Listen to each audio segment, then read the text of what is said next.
جو اس سے آپ کہیں گے وہ بات یہ سنائے گا، لیکن کہتا ہے نہیں جی میں نے کوشش کر لی ہے۔ کس قسم کی کوشش ہے صاحب؟ یہ کیسے ہو گیا؟ حضرت ابراہیم علیہ السلام نے گھر کے اندر سے فرمایا نہیں کرنے دوں گا، گھر کے اندر بھی ٹکرائے، فرمایا تم جو بھی ہو پاش پاش کیا چچا کے اصولوں کو، اور باہر جب نکلے تو صرف علاقے کے چیئرمین سے نہیں ٹکرائے، ایم پی ایم این اے وزیر مشیر سے نہیں ٹکرائے، سپر پاور نمرود دنیا کا واحد حکمران تھا اس وقت، دوسرا کوئی حکمران ہی نہیں تھا، اکیلے حکمران سے جا کر ٹکرائے، کوئی ساتھ فوج نہیں تھی، کوئی ساتھ ان کے طاقت بظاہر دنیا داری کی کوئی نہیں تھی، پر حضرت ابراہیم جا کے ٹکرائے، اور میرے رسول پاک صلی اللہ علیہ وسلم نے سند بیان کی، فرمایا افضل الجہاد کلمت الحق عند سلطان الجابر، فرمایا سب سے افضل جہاد یہ ہے کہ تو ظالم بادشاہ کے سامنے کھڑے ہو کے حق بات بیان کر دے، یہ سب سے بڑا جہاد ہے، یہ سب سے افضل الجہاد کلمت الحق عند سلطان الجابر، سب سے بڑا جہاد۔ حضرت ابراہیم کھڑے ہو گئے، سپر پاور سے ٹکرائے۔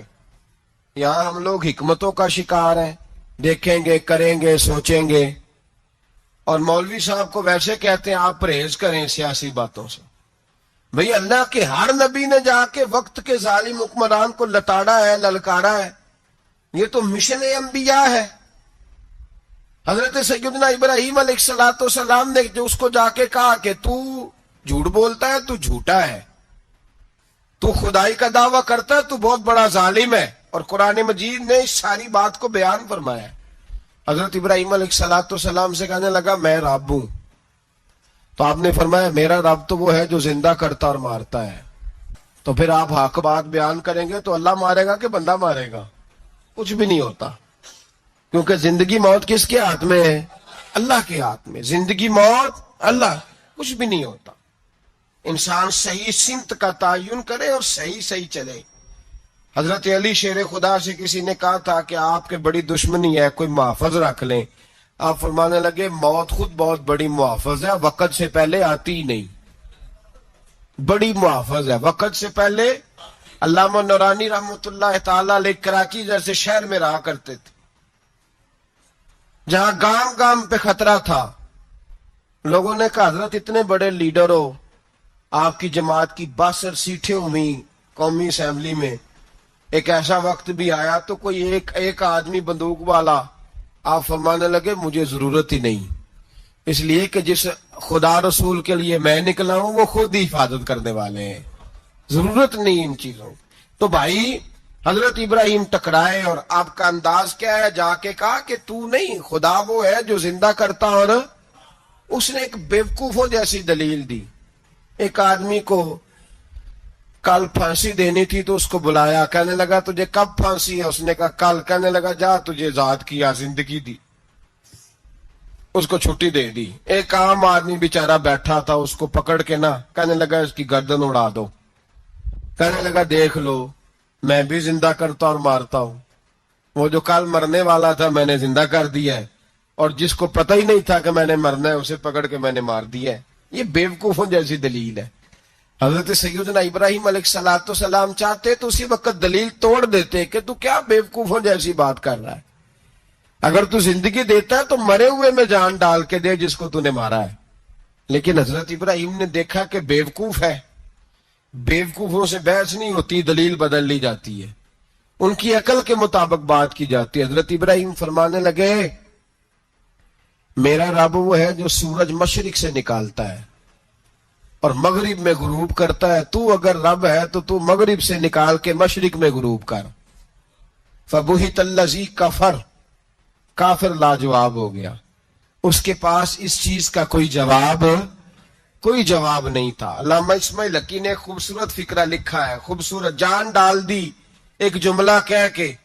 حضرت سیدنا علامہ اسماعیل حقی رحمت اللہ علیہ فرمانے لگے چونکہ نمرود بیوقوفوں جیسی باتیں کر رہا تھا، اگر وہ یہ کہہ دیتا نا کہ میں سورج کو نکالتا ہوں مشرق سے، میں غروب کرتا ہوں معاذ اللہ مغرب میں میں نکالتا ہوں، تو آپ اپنے رب سے کہیے کہ وہ مغرب سے نکال کے مشرق میں غروب کرے۔ علامہ اسماعیل لکی فرماتے ہیں رب کریم کی آواز قدرت تھی، مالک حضرت ابراہیم علیہ السلام کے اس اگر وہ کہہ دیتا اور حضرت ابراہیم دعا کر دیتے تو رب کریم نے فرشتوں کو تیار بٹھایا ہوا تھا، فرمایا اگر یہ کہہ دے میرے خلیل سے کہ سورج مغرب سے نکال کے مشرق میں غروب کرنا ہے تو تیار رہنا، جس طرح خلیل کہیں گے ویسے ہی کر دیں گے۔ واتخذ اللہ ابراہیم خلیلا، ابراہیم ہمارا دوست جو ہوا، جیسے کہے گا ویسے کر دیں گے۔ حضرت سیدنا ابراہیم علیہ السلام کی باتوں کا جب جواب نہ دے سکا، دلیل نہیں بندہ دیتا، پھر لڑائی کرتا ہے، پھر جھوٹے موٹے اعتراض کرتا ہے۔ دلیل ختم ہوتی ہے تو لوگ ذاتیات پہ اترتے ہیں، کہتے ہیں یہ کھانستا صحیح نہیں، دیکھتا صحیح نہیں، دلیل ختم، اب ذاتیات پہ اترے، کہنے لگے مجھے پتہ چلا ہے کہ یہ فلانی جگہ گیا تھا تو وہاں جا کے اس نے اس طرح کیا ہے۔ پھر لوگ ذاتیات پہ اترتے ہیں، جب دلیل کا جواب دلیل سے نہیں دے پاتے پھر ذاتیات پر اتر کر حملے کرتے ہیں۔ حضرت ابراہیم کے دلائل کا جواب نمرود نہ دے سکا تو کہنے لگا کہ اس کو آگ میں ڈال دو۔ قوم گئی ہوئی تھی ساری، آپ نے بات سنی ہوئی ہے، میں نے صرف اشارہ دینا ہے، میلے پہ تو حضرت سیدنا ابراہیم علیہ السلام نے سارے بت توڑ دیے، کلاڑا بڑے بت کی گردن پہ رکھا، واپس آئے کہنے لگے بت کس نے توڑے ہیں؟ تو فرمایا اس سے پوچھو جس کی گردن پہ کلاڑا ہے۔ کہنے لگے یہ تو بول ہی نہیں سکتا، تو فرمانے لگے بڑے بیوقوف ہو جو بولتا ہی نہیں، سنتا ہی نہیں، اپنا آپ نہیں بچا سکتا، اس کی پوجا کرتے ہو؟ کہنے لگے پکڑو دلیلیں ختم ہو گئی، اس کو آگ میں ڈالو۔ بہت بڑی حویلی 45 فٹ مربع پہ مشتمل ایک حویلی بنائی گئی اور 45 فٹ اونچی۔ مختلف روایات علامہ اسماعیل لکی کہتے ہیں کہ 3 مہینے تک نمرود نے کہا کہ اس کے اندر لکڑیاں ڈالو۔ لوگ پوچھنے لگے کتنی دنیا جلانی ہے؟ کہنے لگا بندہ تو ایک جلانا ہے پر بندہ بڑا تگڑا ہے، ایک بندہ۔ 3 مہینے لکڑیاں ڈالی گئیں، اور لوگوں کی جو تہمات ہوتی ہیں نا وہ بڑی عجیب ہوتی ہیں۔ تہمات میں نے بڑی تفصیل سے رمضان المبارک میں گفتگو کی تھی، بدشگونی تہمات لوگ لیتے ہیں، اس وقت بھی لوگ تہمات کا شکار ہو گئے، عقیدہ بگڑ جاتا ہے تو وہ عجیب و غریب باتیں کرنے لگتا ہے، تہمات کا شکار ہو گئے۔ بیبیاں نظر مانتی، میں بیمار ہوں اگر صحیح ہو گئی تو اتنے من لکڑی دوں گی حضرت ابراہیم کی آگ جلانے کے لیے۔ ایک عورت لے کے جا رہی ہے لکڑیاں، تو ایک نیک دل آدمی نے اس سے پوچھا کہاں جا رہی ہو؟ کہنے لگی میں نے منت مانی تھی تو حضرت ابراہیم علیہ السلام کو معاذ اللہ جلانے کے لیے لکڑیاں لے کے جا رہی ہوں۔ تو وہ رب کریم کے بندے کہنے لگے تو ڈھونڈتی رہے گی، تجھے وہ جگہ ملے گی نہیں۔ وہ بی بی کئی مہینے گھومتی رہی، جگہ ہی نہیں ملی جہاں لکڑیاں ڈالنی، ماری گئی۔ تہمات کا شکار ہوئے بہت سارے لوگ، تہمات کا۔ بھائی تہمات دین کے اندر منع ہے، تہمات دین میں کوئی نظر ماننا، کوئی کسی بزرگ کے مزار پہ جا کے سالے ثواب کے لیے کوئی چیز ماننا، یہ تو درست ہوا، لیکن غیر شرعی نظریں مان لینا کہ میں آگ کے گرد چکر لگاؤں گا، میں جناب وہاں جا کے یہ والا تماشا کروں گا، میں دھاگا باندھوں گا، میں رسا کاٹوں گا، میں وہاں گندے ہوں سے پانی پیوں گا، ان کی شریعت اجازت، یہ تہمات ہیں، بدشگونی ہے، دین میں ان کی کوئی گنجائش ہے؟ آپ نظر ماننے سے پہلے بھی کسی عالم سے رابطہ کریں کہ میں منت مانگنے لگا ہوں تو کیسے ماننی چاہیے، اس کا طریقہ پوچھیں۔ ایسے ہی غلط چیز کی منت تھوڑی مان لی جائے گی۔ بہرحال آمدام برسر مطلب حضرت ابراہیم کے لیے آگ جلائی گئی، 45 فٹ اونچی آگ ہے، پرندہ بھی اوپر سے گزرتا ہے تو نیچے گر جاتا ہے جل کے۔ اتنے دن لگا کے آگ جلائی گئی، اب حضرت ابراہیم کو جلایا جانے لگا ہے۔ یہاں تو موجیں ہے نا، جو کسی ادارے کا سربراہ ہے اس کے لیے موج ہے، کسی جگہ آفیسر بن گیا تو موج ہے، پیر صاحب کے لیے موج ہے، علامہ صاحب کے لیے موج ہے، خطیب صاحب کے لیے موج ہے۔ جلنا کس کو پڑتا ہے؟